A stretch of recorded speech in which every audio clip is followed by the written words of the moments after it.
आज का टॉपिक है स्लिप डिस्क। क्या हर स्लिप डिस्क में सर्जरी जरूरी है? चलिए जानते हैं। अगर आपकी रिपोर्ट में हमारे रिपोर्ट में स्लिप डिस्क डिस्क दर्द या डिस्क दर्द लिखा है तो क्या इसका मतलब सर्जरी भी करानी पड़ेगी? क्या बेड रेस्ट सबसे अच्छा ट्रीटमेंट है? और क्या एक्सरसाइज करने से डिस्क और बाहर निकल जाती है? आज की वीडियो में हम एविडेंस बेस्ड तरीके से इन सभी सवालों के जवाब देंगे। वीडियो के एंड तक आप समझ जाएंगे कि स्लिप डिस्क असल में होता क्या है, कब सीरियस होता है और किन केसेस में सर्जरी की जरूरत होती है। स्लिप डिस्क क्या होता है? तो सबसे पहले एक मिथ क्लियर कर देते हैं। स्लिप डिस्क नाम थोड़ा मिसलीडिंग है। डिस्क अपनी जगह से पूरी तरह से स्लिप नहीं होती। हमारी स्पाइन की हर दो हड्डियों के बीच मतलब दो मणके के बीच में एक डिस्क होती है जो शॉक एब्जॉर्बर की तरह काम करती है। डिस्क के बाहर एक मजबूत लेयर होती है और अंदर जेल जैसा मटेरियल होता है। कभी कभी डिस्क में डिजनरेशन या टेयर के बाद उसका कुछ हिस्सा बाहर की तरफ आ सकता है। अगर ये पास के नर्व को कंप्रेस करे तो पेन, नमनेस या वीकनेस जैसे सिम्टम्स आप हो सकते हैं। स्लिप डिस्क क्यों होता है? सिर्फ भारी वेट उठाना ही रीजन नहीं होता। कॉमन रिस्क फैक्टर्स है एज रिलेटेड चेंजेस, बार बार गलत तरीके से वेट उठाना, long sitting, poor physical conditioning, smoking, obesity और कभी कभी जेनेटिक फैक्टर्स। अक्सर एक ही इंसिडेंट नहीं बल्कि लाइफस्टाइल का क्यूमुलेटिव इफेक्ट होता है।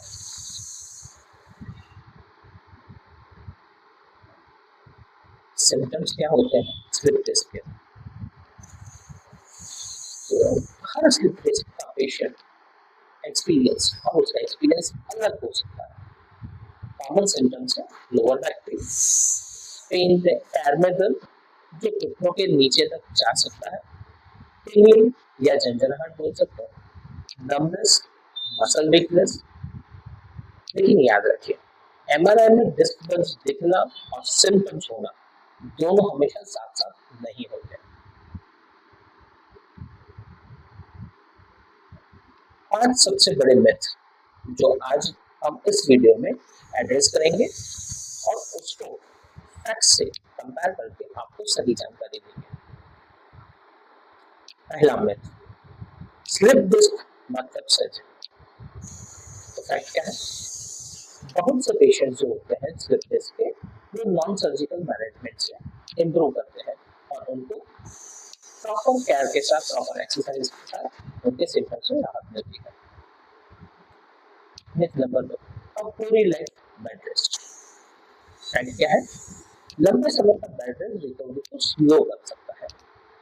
कंट्रोल मूवमेंट और एक्टिविटी क्लिनिशियन की एडवाइस के हिसाब से अक्सर बेनिफिशियल होती है। मिथ नंबर तीन, एक्सरसाइज से डिस्क और बाहर आ जाएगी।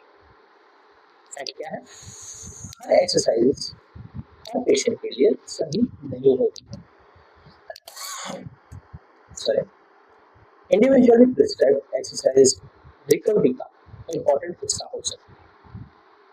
मिथ नंबर चार, एमआरआई रिपोर्ट बहुत खराब है इसलिए मैं कभी भी ठीक नहीं हो सकता। ऐसा जरूर नहीं है।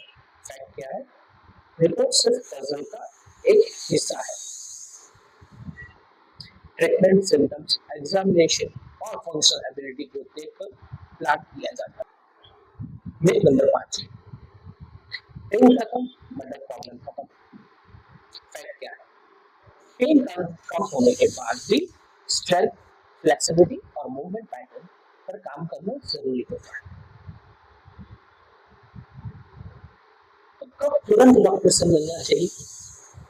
अगर इनमें से कोई सिम्टम है तो तुरंत मेडिकल असेसमेंट जरूरी है। जैसे कि पैर में रैपिडली बढ़ती वीकनेस, ब्लड या बाउल सिंड्रोम, बाउल कंट्रोल में प्रॉब्लम, सैडल एरिया में नमनेस, सीवियर ट्रॉमा के बाद बैक पेन फीवर या अनएक्सप्लेन्ड वेट लॉस के साथ बैक पेन, ये इमरजेंसी या अर्जेंट इवैल्यूएशन के साइन हो सकते हैं।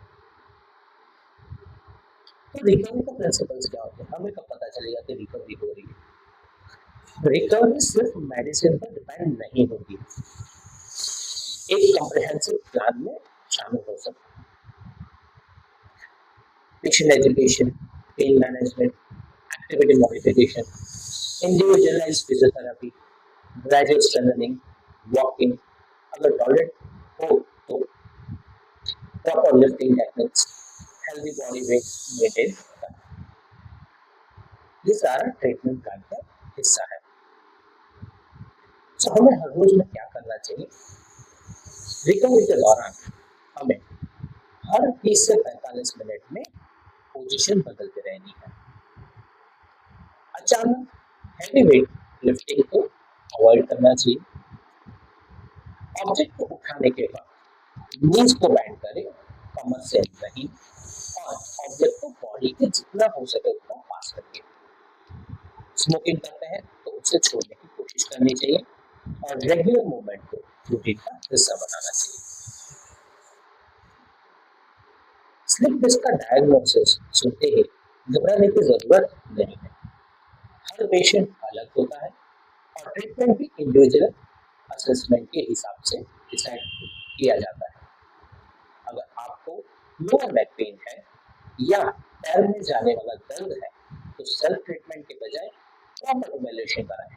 अगर आज की वीडियो आपके लिए यूजफुल रही हो तो लाइक जरूर कीजिए और अपने फ्रेंड्स एंड फैमिली के साथ शेयर कीजिए।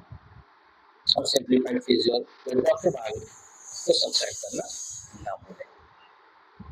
मैं हर हफ्ते एविडेंस बेस्ड फिजियोथेरेपी और स्पाइन हेल्थ से जुड़ी प्रैक्टिकल